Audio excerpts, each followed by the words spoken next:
Visca la vulva!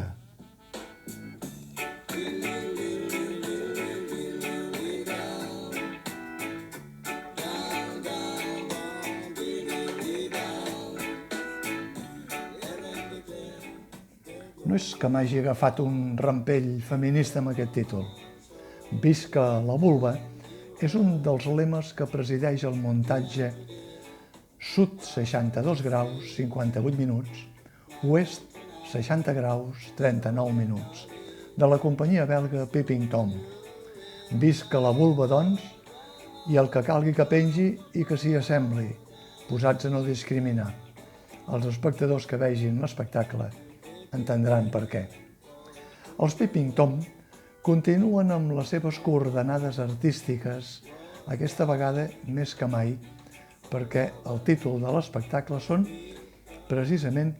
les coordenades on es troba la que anomenen l'illa de la Decepció, a l'Antàrtida, on ha quedat embarrancat en el gel el vaixell de la companyia, sense menjar, sense comunicació, confiant que el desglaç els alliberi. He dit el vaixell de la companyia, perquè en realitat tota la trama és una introspecció cap al seu interior, en una metàfora freda i distòpica d'un moment de l'ésser humà sense un futur gaire prometedor. Una metàfora, a més, que la companyia Peeping Tom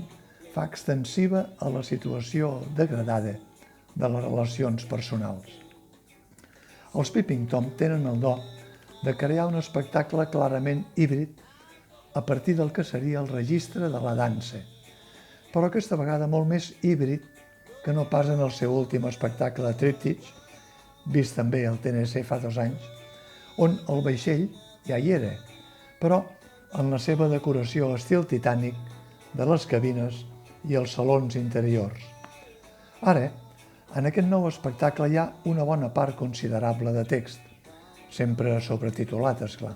cosa que reforça el seu caràcter dramatúrgic sense deixar de banda el registre d'influència cinematogràfica. L'espectacle Sud 62 graus 58 minuts, Oest 60 graus 39 minuts, es vesteix d'una imponent escenografia, d'uns permanents efectes de so i una tenebrosa il·luminació. Però alerta perquè tot plegat es desfà com el gel quan, entremig de la trama, s'obren els llums i es trenca l'encanteri teatral per entrar en la realitat desesperant de la companyia i de cadascun dels intèrprets. És aleshores quan el plàstic, el cartó pedra, els artilugis rudimentaris i els efectes falsos mostren als espectadors la sofisticació de la màgia teatral i, parodiant el topònim de l'illa de gel, també la decepció d'aquesta mateixa sofisticació, i sortosament per als espectadors amb guspires d'humor, amb accions a vegades hilarants, que van de menys a més picaresques. Per exemple, fer teatre vol dir anar per tot el món, diuen, visitar ciutats boniques i d'altres no tant, entre alguns noms de tercer ordre, afegint-hi Barcelona, per exemple, o per conèixer les modestes habitacions d'hotels i vi,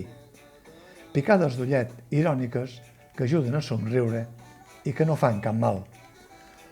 El coreògraf francès Franck Chartier, autor del concepte escènic i director de l'espectacle, s'inclou en un off permanent en el muntatge i el desmuntatge de la trama. Franck Chartier confessa que es troba en un moment d'estat de depressió i amb veu d'ultratomba diu que ha perdut les idees, que està buit, malgrat que moltes de les idees li han estat regalades generosament pels intèrprets de la companyia, pel que deixen anar els altres. Però ell es troba en un estat anímic artísticament feble. Franck Chartier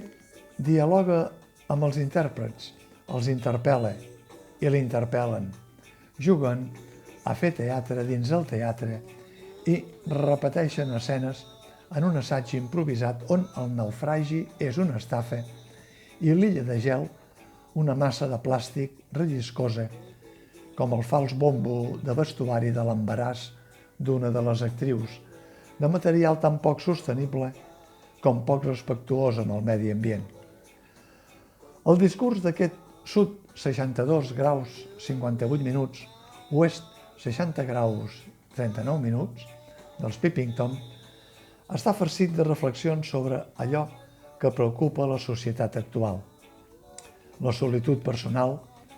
les seqüeles mentals arran de l'últim virus, la crisi climàtica, la inflació, les relacions pare-fill, la violència en el si familiar, la mort, el sentit de la vida i, com a conclusió, la desaparició dels peixos ennuegats de plàstic, uns éssers més essencials que l'home i la dona, afirmen els Peeping Tom, uns éssers aquàtics a qui cal salvar,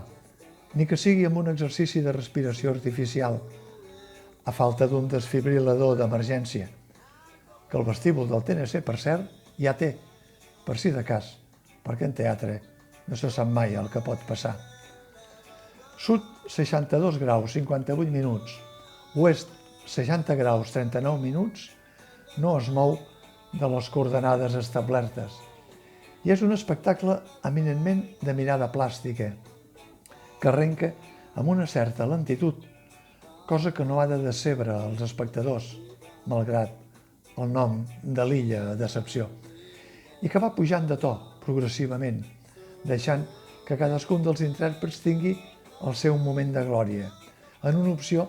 que sempre manté el fals caràcter d'improvisació, però que es fa evident també que obeeix a una creació col·lectiva de la companyia i que, després d'una hora i 3/4, esclata amb un soliloqui excepcional, allò que es podria qualificar de monòleg mestre en una societat escènica saturada de monòlegs banals, d'aprenent. Aquí, la cirereta del pastís és a càrrec de l'actor portuguès Romeu Runa, en un final apoteòsic de paraula i de gest. No es pot desvelar res més, però val la pena no perdre-se'l,